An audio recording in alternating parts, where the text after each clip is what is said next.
Get him, get him, shawty, get him, get him, shawty, get him, shawty, get him. I live from the belly of the beast. It's your boy Gravity and the infamous Ray Boogie. And today we have a special guest. You might have known this brother from KTL, Know the Ledge. You might have seen this brother on Sonetta TV some years back. You might have seen him on Black Magic 365 with Brother Rich. Shout out to Brother Rich because I really appreciate that content and that show. And now he has stepped into the world of designing. Not now, I will say, but now it's gone to another level. Without further ado, Brother Red Pill, one half of the Red and Blue Pillars. Brother Red Pill, how you doing this morning? Peace and love. All right, welcome.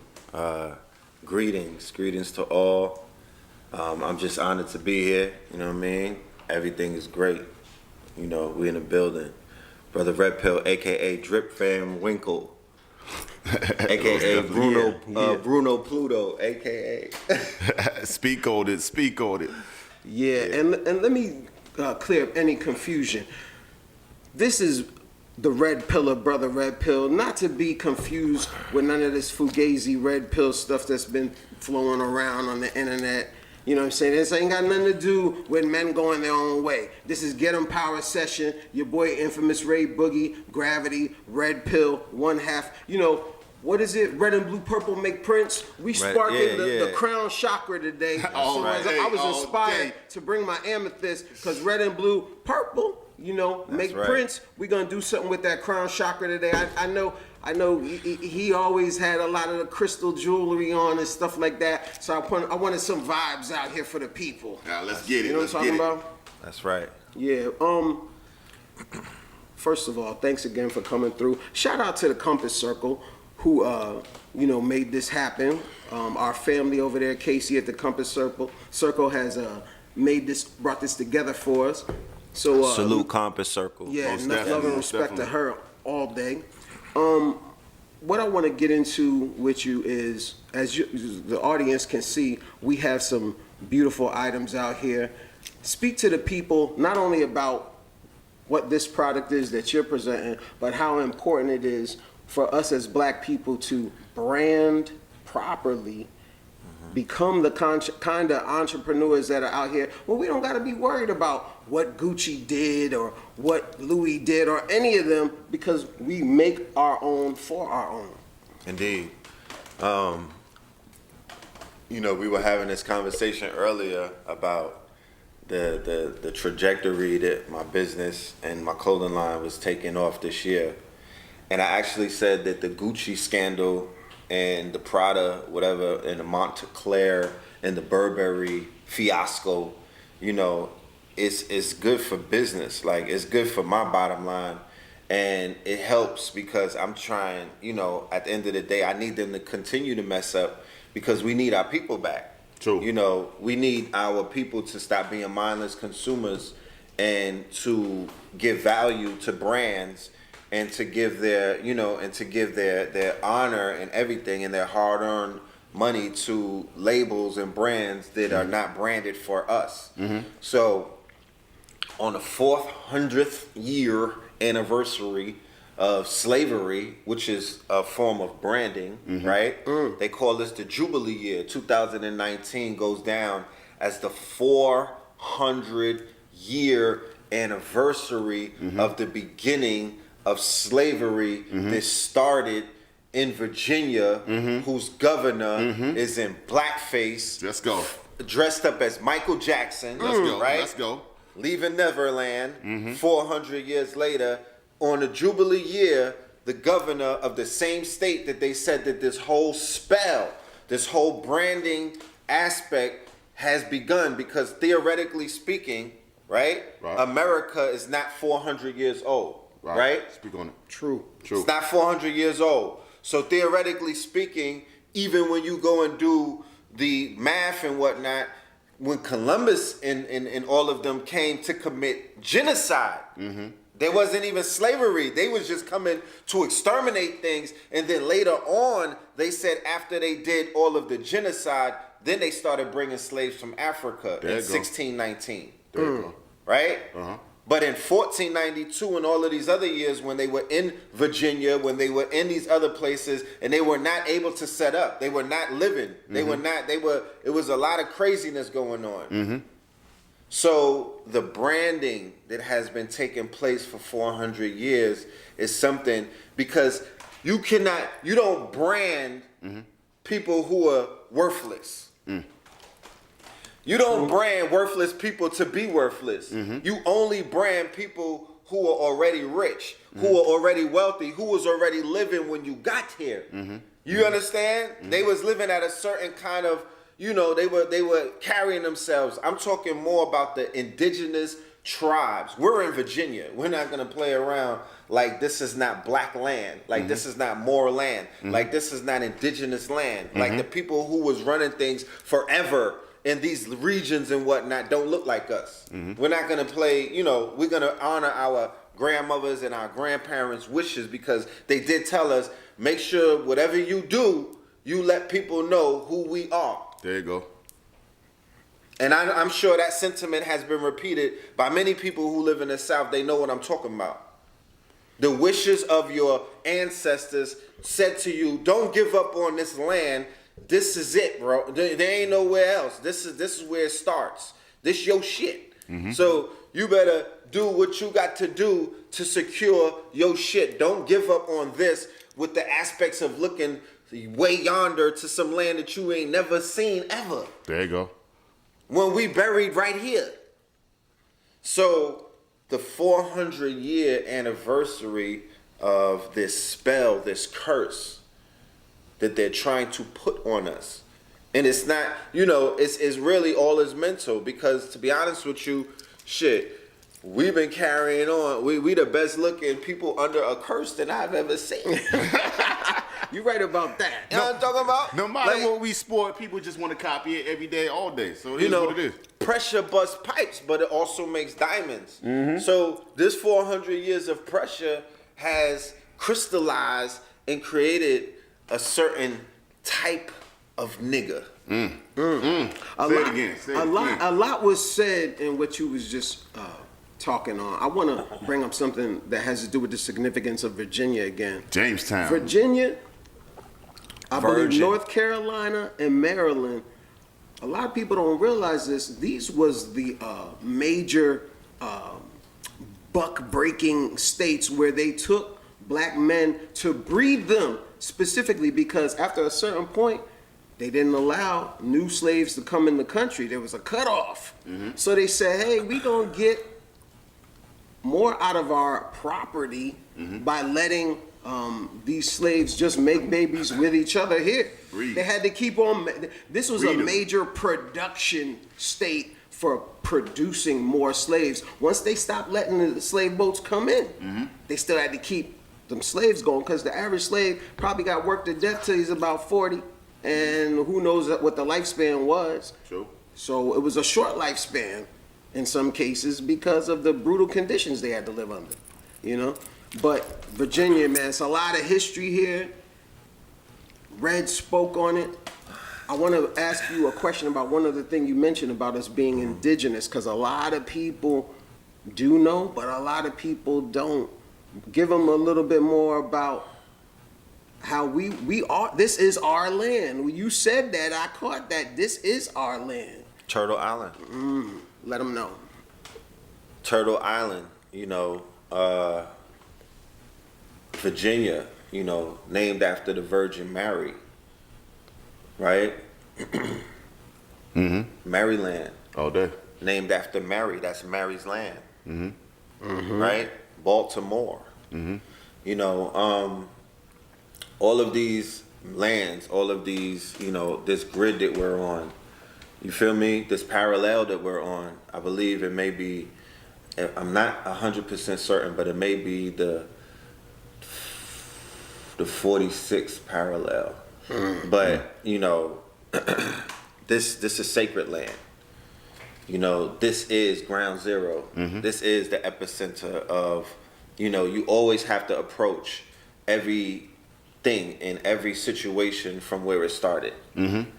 If anything is going to be changed about the conditions of our people after this 400 years, which calendar-wise would be the year 2020, which theoretically, you know, in terms of eye doctors, that's the clearest of visions. So if we were to, you know, say, you know, if the Jubilee year is right now, 2019, we're in the ending of the cycle. This is the bookend to something that they said has, you know, is supposed to end, and then a new beginning is 2020. You feel me?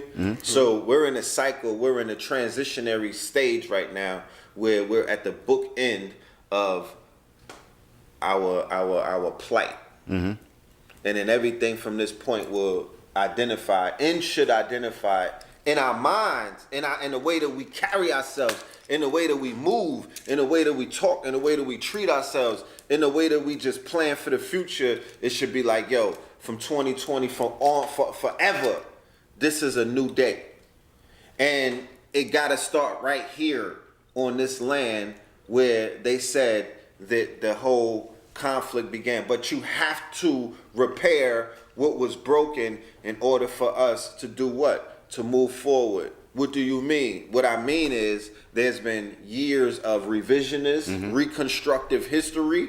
There's been years of being lied to at the public education system. There's been years of programming via Hollywood, the media, the radio. All of these arms of this military apparatus are utilizing the art of what is known as propaganda to take you off of your square and make you forget one important thing: your ties to the land in which you stand on, in which you are building your legacy on, in which you've always been on. And I'm not necessarily speaking to the collective, but the way that DNA works and the way that the blood, the way that our spirit works, you are who you was before you got here. So the people who are on this land supposed to be on this land. I don't care if you're from, if you could trace your DNA back to the continent, or if it has no markers on the continent and it's really just showing you right here, or both play, or it's working both ways. You got your DNA, it's from the continent, but you also have history here. My father's DNA, and that's a whole nother conversation because, you know, the tests are not 100% accurate, but he volunteered himself to go ahead and do a test. My DNA has been in the data bank for way long. You know, my shit been on file for a long time. So, you know, they knew about me before I knew about myself. You feel me? Because that's what they do. It's man know thyself. They told us in the art of war to study who? Your natural enemy and your foe. Business is war. And people are in the business of cataloging, monetizing, and commodifying nigga activities in your bodies. You are not a chattel slave. You are now a mental slave. You are a branded slave. You a consumer slave. You understand? In America, where they said it started in Virginia. So I'm in a military town right now. When we was riding here, I was driving past warships, and I said in my mind, what kind of psyche develops in a young child in poverty in a town like this who drives by looking at big ships of warfare and destruction? They're inspired and want to be a part of it. They inspired and want to be a part of it on some G.I. Joe shit. And for the ones who don't want to go to war for Uncle Sam, what would they do? They'll go to war against Uncle Sammy. You understand? I like that. Not Sammy. Not Sam, but Sammy. You understand? They're not gonna want to fight anything else though, but they're gonna go to war. They're gonna go to war against their own, or they're gonna go to war for Uncle Sam, but they'll never go to war for the land that's theirs. Remember, this is where this is where it got funky at. This is Richmond. This is the home of the Confederacy. You understand? This is Jamestown. King James. You understand? Yeah. Like this land is significant. This is Alexandria. This is Fairfax. This is Norfolk. This is Richmond. This has a lot of history. And then you get into Charlottesville. Yeah. All of these things. So I don't got all the answers, but I know that right here is where the work should be getting done at a high propensity, because whatever spell has been levied upon our people, it started here, and this is where it has to be, resurfaced, and it has to change here. So with the clothing and the apparel, right? What that industry represents is billions of dollars. Billions, people. Billions. Billies. And we're the number one. We're the And number I one. need what? mine. And ever since 2015, according to so many different polls, we got the receipts. There you go. We have now become the number one consumers, Yes. bar none, right? They say it's like, what, $1 trillion? Globally. Just from us? Trillion. Yes. At least $1 trillion. Just from Globally. us. Yes. Give me just Capitalism, 0.5%. facts. Capitalism at its finest. Crash capitalism. We are a consumer base who consumes, right, in an uneducated manner. So we buy and we eat whatever they put in front of us. We probably on the low end of being the producers. We the number one consumers. You know how people go to DR for free box, for cheap box? They come to America for cheap box of Negroes, blacks and colors, Say that niggas. again. We go to, you know how niggas go to DR and Brazil to get cheap box. Well, other nationalities, the Indians, the Koreans, the Vietnamese, the quote unquote many other subgroups of Caucasian, they have come to the ghetto, to the black neighborhood for free box. You understand? Why we don't love ourselves, Red? Yeah, Why we don't love that's what I'm about to say. 'Cause Do you it's believe easy that we box. are our worst enemy? It's like going to get free box. The mind state of free box is, it's not that those women don't love themselves, but they don't know their worth. But they don't know they don't know that they're goddesses. They've been so programmed. They've been so quote unquote Romanized, because keep in mind, all of these places where this activity takes place, where you could buy box for damn near a quarter, those are Roman Catholic colonial owned properties. How could you have colonialism and everybody's a Catholic there? You don't know how to draw the two.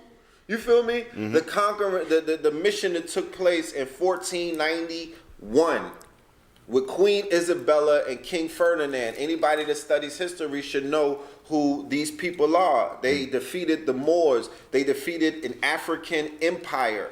And then they started the conquest and the quote-unquote crusades of the Roman Catholic. And now we're here. Now we're talking about a 400-year anniversary for some shit that they helped the Pope Innocent and the rest of them, the crown and the church. So it's a double-headed hydra. If they come in the crown and the church, you got the monarchy of Spain, you got the monarchy of Portugal, you have over there in the UK and whatnot, all of these crowns, and then you have the church, all of these different church entities, but at the top of that is the Holy See.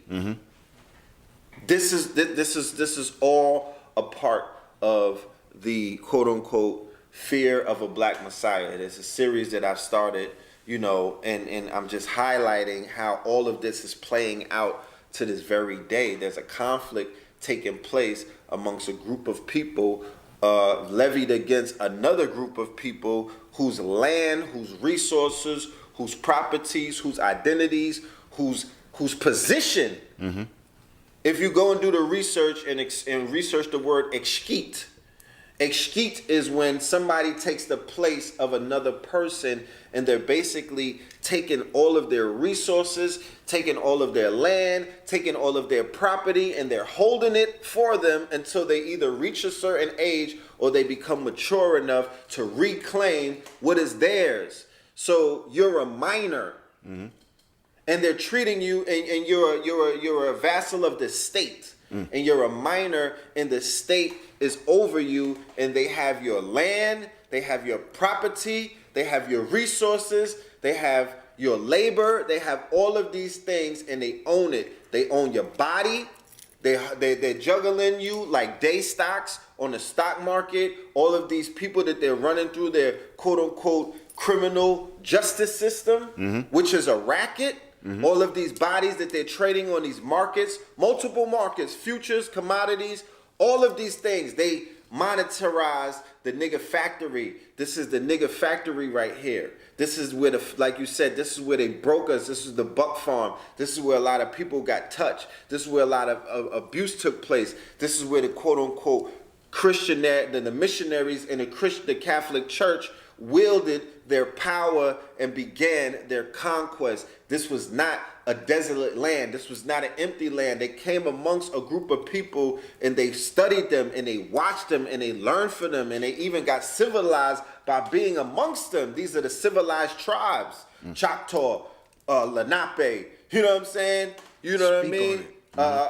Even the Geechee and the Gully. You feel me? The Seminoles. But we're also talking about multiple conflicts. It wasn't easy on them. And then you had in this land multiple acreage and multiple, you have legacies on top of legacies on top of legacies of what they called freemen. What is a free man? Translation: somebody that was with the shits. They wasn't having it. Yes. Money was long, gun was long, back was strong, team was strong. Slave what? Slave who? What are you talking about? I'm riding on my carriage. I will smoke something. No doubt. And we had a lot of people like that who they wasn't succumbing to whatever was going on. It's the same analogy that you could use today, where we know that there's 2 million prisoners, but you towing the line, and certain people are operating as free men. They're moving around. Their money is long. They're operating above the law. You feel me? They're not worrying about being captured, because if they run down on you right now and lock you up, you're a slave. No doubt. Let's be clear. If everybody that said, "Oh, nobody is ever gonna put me in chains," you're a lie, nigga. Because when they, you know what I'm talking about? It happens daily. When they put up bracelets on you, you know what I'm saying? You seen what happened? You seen what happened to Oprah? She had a wake up call. Billionaire. Listen, nah, you ain't out there. They'll tell you, no matter how much money they got, you still nigga. You still a nigga. Yo, you was talking a lot about the land, the connection between the people and the land. They've also colonized our mind. You know what I'm saying? I think they colonized our mind with Christianity. Yes. You know what I'm saying? And even when they supposedly have given things back, as far as they've broken every treaty with the Indians, I believe. I don't think the British people gave back Hong Kong till like 1999. You know what I'm saying? You're right on that. The Australian people now are just now. Most people, when you say Australian, they close their eyes real quick. They're gonna think of a blonde-haired, blue-eyed white person, but they don't think of the indigenous Aboriginal people that are there. Listen, you know what I'm saying? The shooting that just occurred. It's like the war is on. Wherever they touch down, they never left. Yeah, wherever they touch down. Wherever they touch down, bro, I'm telling you, they never left. They never left. So we're on a cusp. The cusp of what? And the brink of having a conversation that these races of people are trying their best to avoid. But we're getting into 2020 where the vision is clear. So that's a translation that the truth is going to present itself in ways that it hasn't before. We're going to see this shit for what it is. So the only talk about an illegal immigrant, the only talk about an alien that can really be had amongst intellectuals. That's what because that's all the people that I'm talking to right now. Those with the light. Those who are here to actually do something and be about something. An intellectual conversation will show you that they are the only immigrants that we should be concerned with at the end of the day, and we have to have the conversation about should we deport these people and revoke their rights. Nigga, I'm not 21 Savage. You cannot deport me. There you go. You understand? And once we establish that, then we understand what the conversation should be. You cannot deport me, but I could deport a white man right now with the level of paperwork and the people that I have around me. I could send a white man to Europe right now from America. They the first illegal immigrants, ain't facts. Yeah, I could put ice on the have, Iceman. Yeah. Facts. Yeah. And that's the conversation that they don't want to have. That they could get deported from out of Africa. They could get deported from out the islands. They could get sent back from America into whatever Eastern. Hold on. Give me your saliva. Where you from? Put it in the computer. Yeah. Send his ass back to Scotland. Yeah. You know what I'm talking home. about? We have You no know, home. Yes. This is our home. This is it. So if you have this imaginary Indian people, Tonto and them, who they have on reservations, popping bottles, mad drunk and whatnot, and the $5 Indians are running around benefiting off of the land that they took, and then they have a whole swath of people mixed in with another swath of people, mixed in with a new immigrant class swath of people who look like us but are not necessarily us from a purpose-driven, spiritual, genetic aspect. We're a different people than other people. Like they said, this place is where the bloodlines and the DNA, the admixture took place. Think horses, think dogs. Let's talk dog talk since niggas could relate to that. This is where Mike Vick was fighting them dogs, right? Yeah. So you have pedigrees of dog. You know if you're trying to raise a motherfucking blue nose or a certain blood, you don't mix that with another certain breed, right? Nah. So you know if you're trying to create if you're trying to keep an equestrian or a thoroughbred horse thorough, you do not mix that motherfucking horse with an ass or a donkey. So when we had our people operating at a certain pedigree and a certain stock, when we were building pyramids, when we were flying around this motherfucker, we was moving things with our minds. We were not mixed with Neanderthal in our bloodstream. We were of a certain pedigree. So when you mix our breed, when you water us down, when you take us to a certain, when you brand us.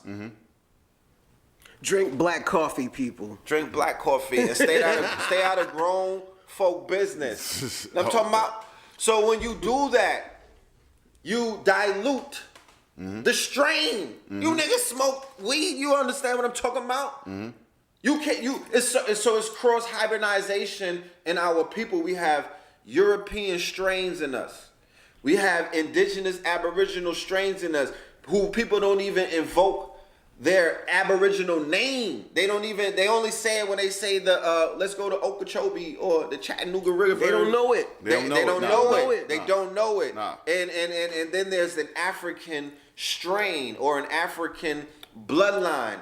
And it's and out of the three, two is mad royal. You know what I'm talking about? So we see the quote unquote fallout, and we see the struggle that takes place inside of us where we're self-destructing. Remember, even the womb will try to snuff the child out of the mixed seed, right? And we've seen stories like that recently where the womb was trying to take the child out. So genetically, and this goes beyond what anybody, goes beyond my ego or what somebody feels. This is genetic talk. This is scientific talk. This is not me, this is science. There's a dominant gene and there's a recessive gene. And as a result of that dominant gene still being dominant in its ways, because remember, if you own nothing, you still have claim that you have the dominant culture on the planet right now. And scientifically, they've proven that hip hop is the most important genre of music to emerge in history. And that is not me talking. You could go and talk to Mr. Google or Siri or whoever you have conversations with, Alexa, and they'll let you know. They'll send you to the plethora of articles that back up the claims that I said. And it's not from it's from a scientific. It's been studied by scientists that the wordplay and the complexity of verbiage, the lexicon, the vocabulary that hip hop, that rappers who belong to the culture of hip hop. Let's be clear, it's not just rapping. It's a whole bunch of shit. It's the drip.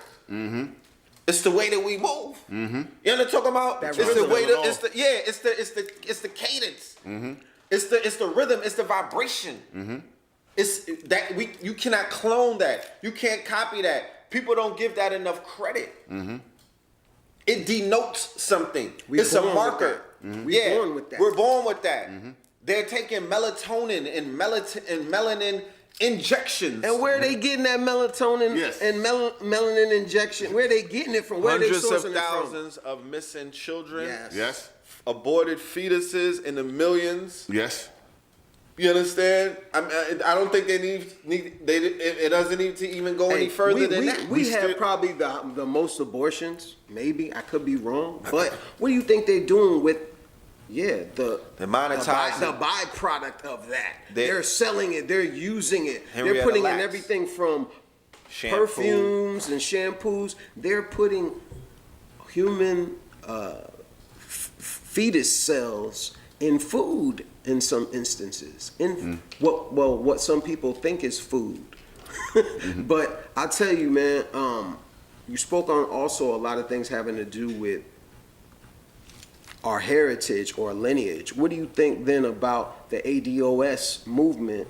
Because that brings into a lot of things as far as like they're fighting for, what is it, American descendants of slaves. Yeah. So they're fighting for people to be able to get, I guess, reparations if they fit the definition of being ADOS. And there's a lot what's of the process of how do you coming to that conclusion? Right, and that was what I was going to ask. That's the basis. I haven't, and no offense to anybody that is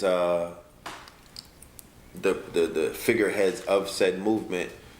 Salute to everybody, but I'm still in search of that solid fact. Like, how do we determine? And what is the scientific process? Not just speculatory and how somebody thinks, because at the end of the day, we need to be very precise in our, and like I said, the best thing about the ADOS and why I feel like the significance of it points to, it's a marker for me. It's a reference point that this is the Jubilee. It's a reference point that the whole 400-year culmination of the 400-year curse. It's a marker. It's a sign that we're right on time. And timing is everything. The way that the movement rose up, it has a spiritual, marker. It has a mystic. It's almost like it's spiritual. Not that it's a spirit. It came out. And it feels like something is behind it. And I feel that the ancestors are they're lining certain things up, and they're creating certain kind of narratives. The great thing about the ADOS is it's going to allow the narrative to grow. The ADOS train has left the station, and where it goes, nobody knows, but it's going to take us into a place where we collectively need to go with people who are once again coming from an intellectual standpoint or vantage point as to what this whole 400-year thing was about. We have to, where is our scholarly papers, and where are our treatises, and where is our quote-unquote, we need like how everybody writes their term papers. We need that on the 400-year, history and cycle that not only we went through, but what was instituted. And give me some names and some receipts, because people come in with tea for every. Come in, where's the tea at? They got hot tea for everybody else. Yeah. Give me the names. Like, y'all live amongst them still. I need names. Like, who was responsible for the 400-year Holocaust on us? Don't just tell me that we was under some swords. Give me the winners and the losers. Give me the names of the black people who endured through the 400 years and stood up, and they giants like Elijah, like Marcus Garvey. You understand? Like Noble Drew Ali, like Nat Turner, like Malcolm X. I'm talking about his name. It's people who we don't even say their name. And we need to say these people, we need to venerate these people, we need to hold these people to a higher echelon. Remember, they did not allow you to take down their statues. They did not allow you to destroy their legacies. They marched and was willing. They had a war march in a sovereign state, right? They marched to go to war, and they even set off that war during their march, and they committed a murder and killed a woman, right? And her initials were HH, okay? And that is their initials for Heil Hitler, all right? Two officers died that day. Nobody talks about that. This is Charlottesville that I'm speaking about. 2 officers died in a helicopter. Allegedly, that's what they were selling, but they'll never bring up the officers. They only talk about the woman who got ran over, who initials was HH. Her name was Heather, right? So we're talking, and they declared they had a European, a white inferiority complex race soldier fire a shot in front of the pole at a black man. And they just caught up with him months later, like, oh, we forgot to charge him with something. He let off a hammer. He let the blicky off in front of the police. That's how loose they were. And they were declaring war, all of them united. There was a unity rally. We had something going on in Harlem the same weekend where there was a debate, where there was people who were supposed to be forming like Voltron. I think it was a splintering. And at the same time, these people was forming like Voltron and saying, yo. You said it was a splintering? Yeah, we gonna ride. That. We gonna ride for General Lee. Robert E. Lee. You're not taking down our icons. And in the beginning of this calendar year, they've taken down many of our icons. I'm glad you spoke on that. There's 2 things I want to go back to. They won't take down those statues, but let one of our heroes get out of line. They quick to snatch their ass off the internet, the radio. Shit. Ed Starks. They will erase them from everything. Yep. Ed Starks, Everything. the killing of the king. Game of Thrones. All of my Game of Throners know what I'm talking about. They will behead you. The king shall be the king will be executed. You understand?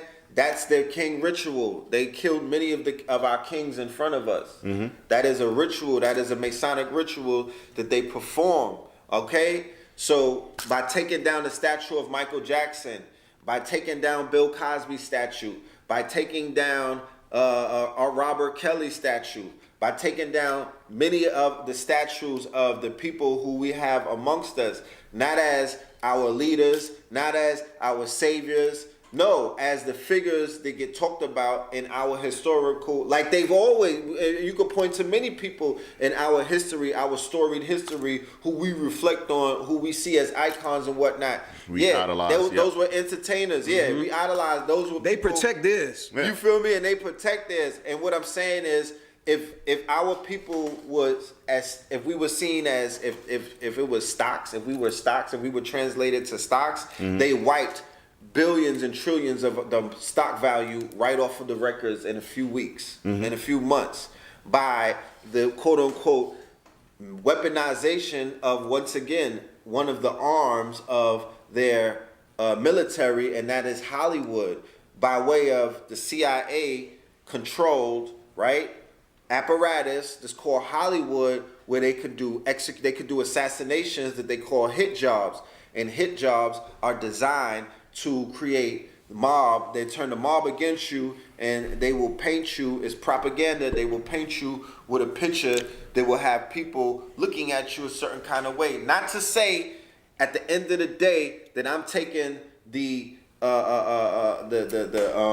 lawyer's role of determining one's guilt or one's innocence. I'm not saying that. I'm just stating, without putting my horse in anyone's race, that they have assassinated the quote unquote king. They've taken your icons and they've minimalized this. America's dad, the biggest pop star in the world, and the #1 R&B performer, songwriter, right? Songwriter and collaborator in R&B's history, and that's Robert Kelly. If you go on Google songs written and co-written by Robert Kelly, it will blow your mind. You have no idea how many artists he collaborated with and how long his catalog is. And then you will have to double back and ask yourself, how did that man spend more than half an hour in the pokey for owing 160 racks? But that don't make no sense.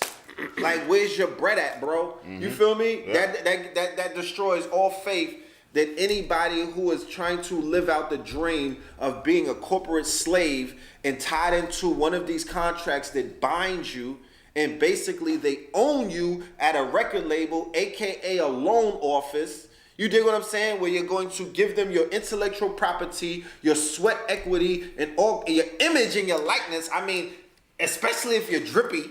You know what I'm talking about? If you're ashy, you won't care about signing over your image because you don't think that you have one. Yeah. But if you already came in there pre-packaged and you give them that, you're giving away all your worth. And like Liar Cohen told you on the Breakfast Club, he put his grandchildren through college off of the song Sucker MC. So imagine what he did with everything else. So they sign you, they own you, they have your masters, and many of you Negroes are better off dead than you are alive. Yes. So even with these artists, they're like, yo, Prince, assassinate them, execute them, kill the king, and we got that, we own them. We already own the rights to their likeness. Yes. So they're only playing these games because they can, and they've been allowed to, and they're contracted to. So I don't put my horses in any of those races in Hollywood and entertainment and all, because that's a peculiar relationship that we don't. I'm on the outside looking in. You niggas is in bed together. Y'all been laid up. That's your honeycomb hideout. That's your zaddy. That's your sugar daddy. And we're supposed to, and your sugar daddy put a fucking hit out on you. It's been a domestic abusive relationship. So they out here putting hits out on their former employees, killing them, executing. There's rumors that James Brown got murdered. There's rumors, it's not a rumor. Michael Jackson's doctor did a bid for bodying him. Prince, he got killed with fentanyl. Talk to me. Whitney Houston, it's rumors about her. You feel me? That was really that was a super ritual. That was like they had happened in a hotel. And then they had a party downstairs. And she had only died, hours before that? She was in the tub. In the same building. In the water. Yes. Upstairs. No one went up there. Come on now. While they was popping, while they was playing her music. Yeah. And Clive and all of them. Spirit cooking. In the you know what I mean? That was a sacrifice. That was a super sacrifice. So yeah, go ahead. You went in. You went in on a lot of stuff. Nah, man. No. That's what Bruno Mars. That's why he in the beast right now. Most definitely. Speaking on the power of our bodies, you know what I'm saying, and how they sacrifice and use us, and then when we use those powers and do things, we get caught, put away. When they do it, they protect their own. People like Woody Allen. He could raise a little girl after adopting her, probably had sex with her before he divorced his wife, and then marries her. And we still, well, not us, but Hollywood still celebrates motherfuckers like that. You know what I'm saying? But Bill Cosby, he's locked up. The way that they protect their own, but when our people do something, why don't we be as aggressive with protecting our heroes' legacies? Why don't we do like they do Woody Allen? And why don't we do like they do Mel Gibson? They quick to talk about the Passion of the Christ bullshit ass movie. Yeah, I said it. Fear is a motherfucker. But, we don't do that for our people. We don't do it at all. I mean, or even just say nothing. You don't even have to, because people, we are not saying Bill Cosby or R. Kelly or none of these motherfuckers is great people that have to be emulated in the negative things they did. We're just saying when they do it, Harvey Weinstein, you don't even hear about him really and what's going on with his charges. I heard some of his charges got dropped and downgraded. Yeah, he got another trial coming up. But let's see if he walked or if he do time like Bill. We don't protect ours. Our people do something, you caught. End the story. Let's throw the book at him. Why we don't be caping for our own people? Well, it all ties into branding. When we started this conversation talking about, we've been branded as Negroes, coloreds, blacks, We've been branded against who we are in our proper persona, meaning that your status as a sovereign, your status as high civilized beings, your status as God, your status in your higher self, your proper persona, meaning that you present yourself in your highest form, meaning that you present yourself in your highest civilized form, meaning that you present yourself, you in Rome, doing as the Carthaginians do, not as the Romans do. You know what I'm talking about? Meaning that, you know, that you are who you say that you are. You walk in your light. You walk in your purpose. You're not a deviant. There you go. You're not becoming what you despise the most. You understand? It's a classic case of bait and switch, and they play it on our people all the times because you have become what you despise the most. Keep in mind, we're still talking about the 400-year curse and the Jubilee. We put on the wolf's clothing. We integrated and assimilated and started becoming what we despise the most. We started becoming like them. And once they, quote unquote, infected our people, and once they broke the bucks in Virginia on the sex farms, on the plantation, through the 13 colonies, you know what I'm saying? On these forts and these garrisons, because that's what the plantations theoretically were at first. They were forts and garrisons, military bases. We're in a military base.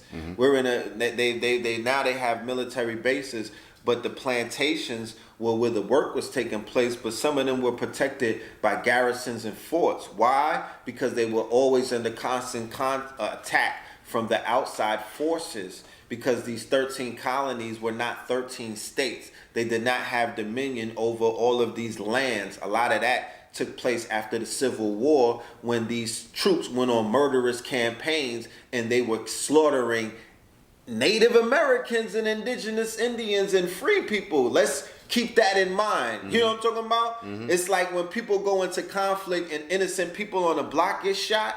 That's what the Civil War was about. They were out here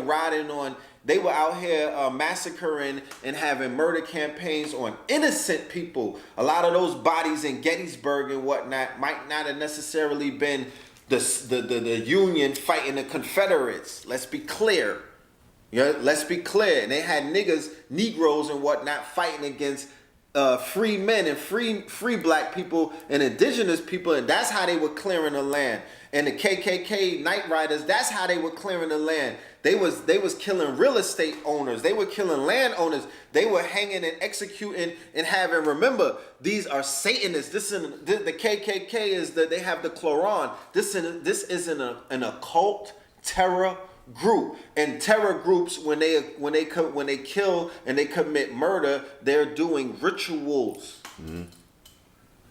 In the African tradition, they sacrifice animals. And what they have is what is known as the Gothic.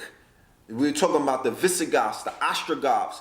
These are the quote unquote the people that you see in all black, the Gothic people who worship these entities, and they're tapping into the satanic power. These Visigoths, these Ostrogoths, these Austrians, these Germanic tribes, these people who we have amongst us who practice a certain level of satanic rituals, and they sacrifice babies and human beings to feed their gods. Go and watch American Gods to get an understanding. And that's what they were doing when they were chopping people up and cutting them in pieces and putting them in jars and burning them and hanging them and all of that. That's ritual. In Virginia, I don't know about everywhere, but I know for a fact they would take a male slave's genitals and pickle them. They would pickle them. That's right. As a trophy. That's right. As a trophy. It's the same way that they put in lion heads on their walls, bear heads on their wall. You know what I'm talking about? All of these melanated animals who are spiritually, energetically, kingdom-wise tied to us. And if you don't know the relationship between the human being or the human kingdom and the mineral kingdom and the animal kingdom and the plant kingdom, you have to go further in your edification and in your research. And they look at us, Red, as being nothing but animals. That's why Dr. Frances Cress Welsing, I may be mispronouncing Welsing, but she builds on, that's why they pickled our genital, the phallus. Penis envy. It's all about phallus worship. They right? mad that we could do something they can't. People. Going back to what I was saying about the genetic conflict, that we have to educate our children from young, and our elders as well about the science behind what it is that we see. Because keep in mind, if you study these people, or if you study what they represent, all of their slogans and all of their rallying cries is what? Blood and soil. Don't abandon. You cannot replace us. Right. This is what Charlottesville was about. Right. This New Zealand thing, when he put out the manifesto, he said it's about the birth rates. It's about the birth rates. It's about the birth rates. It's about these niggas that invade. He said the Muslim hordes that are invading Europe. That is trigger. That is code language. That is dog whistles. That goes back to what the initial conflict was about when Europe was invaded first by the Carthaginians, by Hannibal, when they went into the Iberian Peninsula and they darkened Europe on elephants, through the Alps and whatnot. On elephant, they went through what is known as the Rock of Gibraltar, through the Iberian Peninsula from the tip of North Africa, because he was running Libya and all of that, the same place where they executed Muammar Gaddafi, which was the third Barbary War. Right? Why you think some of them Sicilian Italian women be looking about the same color as us? No, even further. Why was it that to be in why to be in the quote unquote mafia, you had to come from a certain Sicilian bloodline? You understand? That Sicilian bloodline traced back to Hannibal. Those Sicilians who, the tall, dark, and handsome, the olive complexion skinned people who get the darkest of the Europeans and whatnot, who have a certain kind of blood to be on that, they move different from other Europeans. This is a slight tangent, but I have to speak on it because you talk about them taking down our idols. Hannibal was not the nigga from the A-Team, okay? And Hannibal is not the nigga from the movie Silence of the Lambs. Yeah. That's what people think of when you say the name Hannibal. They don't even think about a great African general that went over on elephants and conquered the lesser thans. That's word sorcery. That's the magic of the Kabbalists in Hollywood. That's how they play with names and gematria. That's how they whitewash. So they made a white serial killer who was a cannibal, right? Speak on it. Hannibal Lecter, the same people who Hannibal Barca was fighting against, right? And they made Hannibal on the A-Team the mastermind of warfare. They studied Hannibal Barca's war tactics at West Point College to this day. Where Deontay dropped in it to this day. To this day, he is a war general. His tactics and whatnot. He fought 3 major wars. That if any of you niggas get your hands on a time machine, I'm giving you the marching orders, because this will change the course of history and put us back on the throne. Bring him back. The Punic Wars 1, 2, and 3, that was the deciding wars that changed the course of history when Hannibal Barca was defeated by Rome, thus rising up the Roman Empire, and that's when they expanded, and this is where we see the plague, and this is where we see this virus, and this is where we see the marching of the Europeans out of Europe and beginning the conquering around the world. It's the war between Hannibal Barca and Rome. It's the Punic Wars. So the Punic Wars, and then later on in 711, we have Tariq, we have the Moors, we have the Berbers, we have all of them entering Spain, entering the Iberian Peninsula, defeating King Roderick of the Visigoths and the Ostrogoths Empire, displacing the Byzantine Empire in North Africa and whatnot, the rise of Islam, the rise of black scholar, the rise of an Enlightenment movement, from the priesthoods that come out of Kemet, that were in North Africa, that were in West Africa. We're talking about the quote-unquote period that they call the Dark Ages coming to an end, and history, science, intellect, education, all of these things flood like a tidal wave into Europe. Fashion, high couture, right? By the ways of this man named Blackbird and other Moors and whatnot. High fashion. warfare, Spices. animal husbandry, architecture with the quote unquote the whole architecture that you see in places like Cordoba, the Alhambra Castle. Yep. I'm talking about the Moorish architecture, the mosaics and whatnot. All of these things were ushered in to not just the Europe and the regions of Europe, but also in other places of America. Because remember, this is a port. This place in Virginia is a port city. So you understand the power of the merchants. You understand the power of the high seas. And before we were flying jumbo planes, it was all about the high seas and who were the navigators. And my grandfather, my mother is birthed in Norfolk. I got to put that on the record. My grandfather was a merchant seaman. So he was tapping into that whole energy. So so the Moorish blood that I already know, because I already did the meditations to see myself. So he just still represents that bloodline. But in this time period, you carried that out on a merchant seaman. You with Uncle Sam. You're not with Uncle Sammy L anymore. You're not on your own ship. You now on A ships. But this is a port, so you understand the power of all of our people were trading merchant like, you know what I mean? Not all of our people, wait, let me rewind that. There were many different empires, many different tribes and whatnot, but I'm referring to the tribes who traveled the high seas and were masters of the seas. That's what we had over them.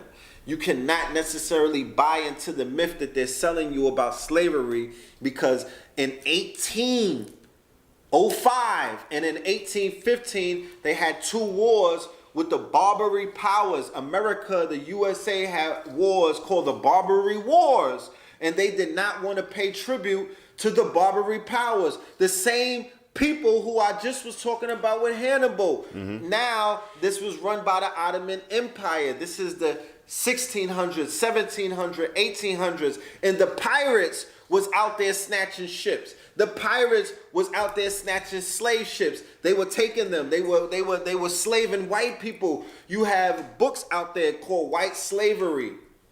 Arab slave masters, white slaves. They have books called White Cargo. They were millions of slaves that were European. They don't want to have this conversation. And the manifesto that the shooter from New Zealand put out speaks about that. The people who are marching in Charlotte speak about that. The alt-right speak about that. So their fear of a black planet, their fear of a black messiah, their fear of us, of this curse ending and us getting our stuff together. Fix that phone.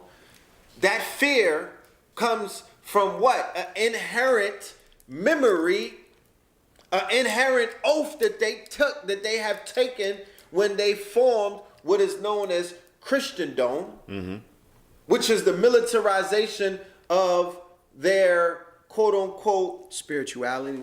There you go.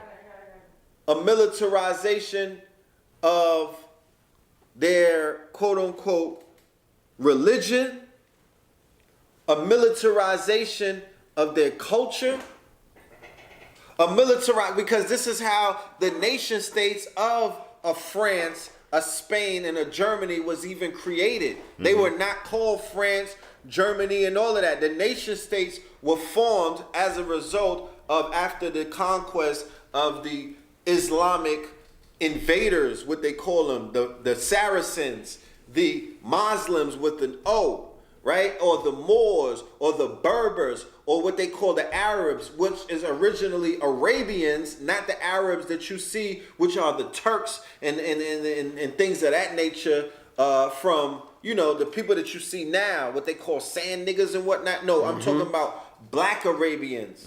I'm talking about Arabs as short for Arabians, but not Saudi Arabians, black Arabians, like you see in Yemen, that they're killing right now, that they're cleansing.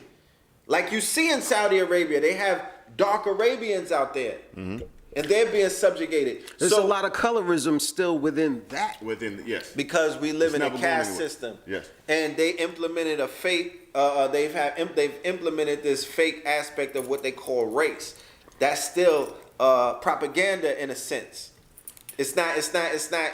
Why did they have so many years of their intellectuals? I'm talking about periods where they were coming up with this concept of race. If we were so intellectual, if we were building pyramids, and I'm saying that you can have a measuring aspect. If anybody wants to measure, if anybody wants a point of reference as to where we are as a people intellectually, nigga, can you build a pyramid? No. Can you build Machu Picchu? No. So you're not smarter. You're going backwards. With all of the computers and the quantum computers, they still have not perfected the mathematical equation and the blueprint on how to build the Giza pyramids. So we know that intellectually we're catching up to somewhere where we used to be. Yes, or how they did electricity in the pyramid with water. With water. So if you got people still naming insects and animals to right now, white people is still discovering shit. If they still got to discover stuff in 1800s, that means what were they doing prior to that? They're brand new to this thing. If they're going, they're renaming shit.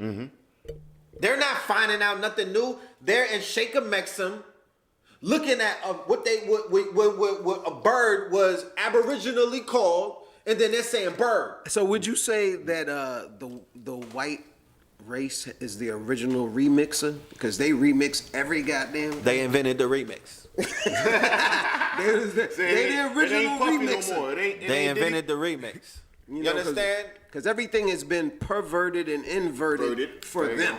The power, it lies in definition. The power of reality lies in definition. So if you can name something and then give it a definition, thus define it, you now have the power over it and dominion over it. So there's constellations of stars that are out there, right? Of bodies of stars that are all Islamic named, right? They all have Islamic Moorish names. And the Europeans can't explain that to people who ask the right questions. Wow. Wait a minute, how is there star systems? So the Spanish, there's thousands of Spanish words that are almost identical to Islamic words. Alcohol, alchemy, you understand? Alchemical. All of these, this al word, al. These words are all Arabic.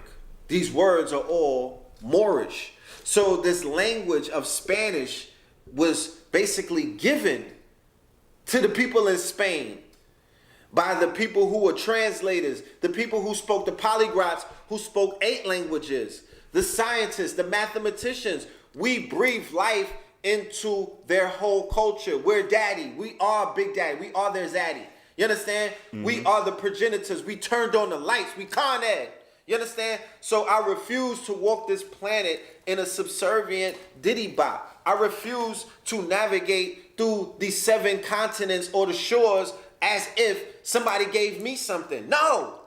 Nigga, I fed we fed this whole planet. So we coming to collect you know what I mean, nigga? You know when the plate is finished and they come with that receipt. Yeah, so for 400 years of the subjugation, for 400 years of the trick knowledge, for 400 years of them remixing, recolonizing, you know what I'm talking about, reinventing, revising, reconstructing the motherfucking greatest story never told. I'm saying that it ends today. And we have the story inside of us. This is the book of Eli. It's inside of us. And it's coming out. It comes out on the cloth. Ugh, I throw it up. It comes out on the cloth. It comes out in the booth. Doubt. You know what I'm talking about? It comes out on the camera because these are all instruments of warfare that individuals who are engaged on the front lines in a real dirty war of intellectual warfare. I'm talking about Nagasaki, nigga. I'm talking about Hiroshima. Talk to me nice. Yeah, I'm talking about nuclear bombs. I'm talking about carpet bombing shit from day one to this day. I'm talking about kamikaze type shit. If you understand the reality that you exist in and how war is launched on multi-dimensions, you understand intellectual warfare. You understand spiritual warfare. You understand the infancy of physical warfare. That shit comes last. That's a baby in a race. Nigga, the rise of the black messiahs. The rise of consciousness, what niggas want to call it. The rise of you woke niggas. You know what I'm talking about? The rise of this shit that you see right here. Okay? This shit right here. This God body shit. You know what I'm talking about? This cloth talk. This God frequency.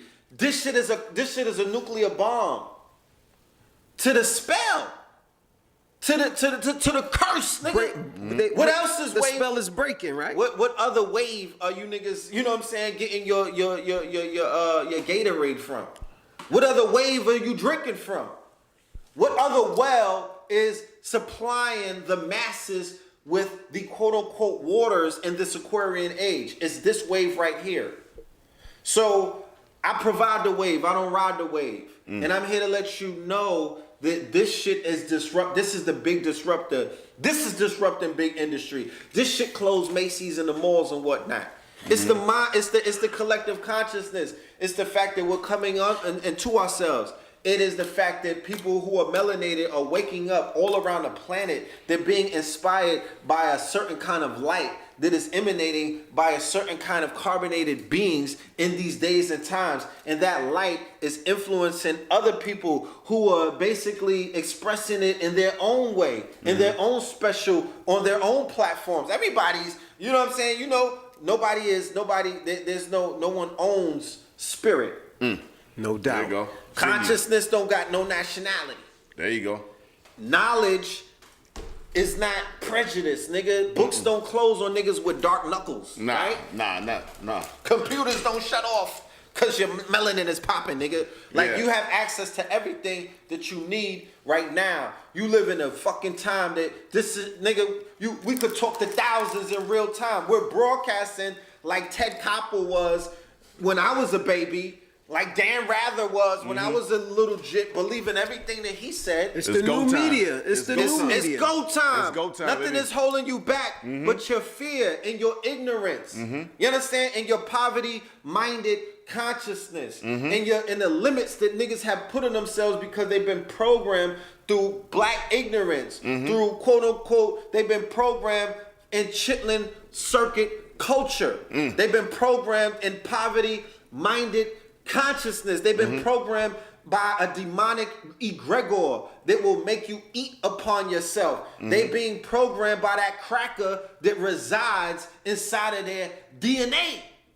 So if you're not gonna break the curse, get out of the way, because you know what I mean? Niggas is moving like hyper trains because this is the quickening. So the power of the quickening is there is no more 24 hours. Did you notice that? There is no more 24-hour time cycle. Time is sped up. So teaching, the light is sped up. So at the rate that people are waking up, it's going to speed up. It's gonna come a day where millions of people are gonna wake up in one day, in one whole swath. Because it's Moore's law. It's the natural trajectory on how this thing is going. There was a time where one nigga was waking up a day. Niggas wake up every day, B. You think it's gonna be a major event? Of course there is. Is it gonna be a negative or positive event? There is no Unfortunately, negative people and always positive event. get up because it's more people need to say that again. You said there is no negative or positive. There is no event. negative. It's just an event. It's all interpretation, and that's a part of the propaganda. Go and watch the documentary Century of Self, Edward Bernays, and they talk about how he created he created what is known as PR, public relations, out of what is known as the office of propaganda, which was post World War I, I believe, the OSS. And PR, or public relations, was the arm of marketing. Marketing and the biggest market, advertising, the biggest market in America, bar none. It's them niggas selling you their dream. Them selling you whatever. It's the scientific approach to how to sell niggas something. That's why we're the #1 consumer base, but we own nothing, and our buying power does not translate into owning power. So what 2020 represents, what the shift represents, what the switch represents, is that we come into ourselves and we just change gears and we switch it up. Nobody has to get violent. Nobody got to get ignorant.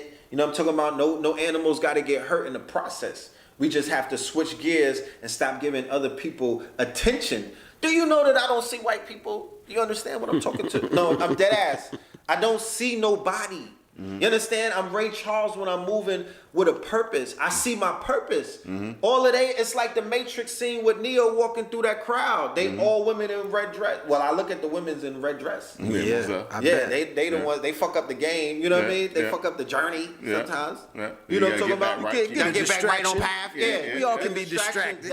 And there's so many distractions, which translates to the lady in the red dress every day. A lot of the shit, the Negro outrage that we even give our energy to. But at the end of the day, I know that all is mental, and what you give your sight to, what you pay attention to, is what you give power to. So I don't really see them. I don't lock eyes. I don't rock with them. I'm not really trying to be in their quote unquote cipher like that. I'm focused on them.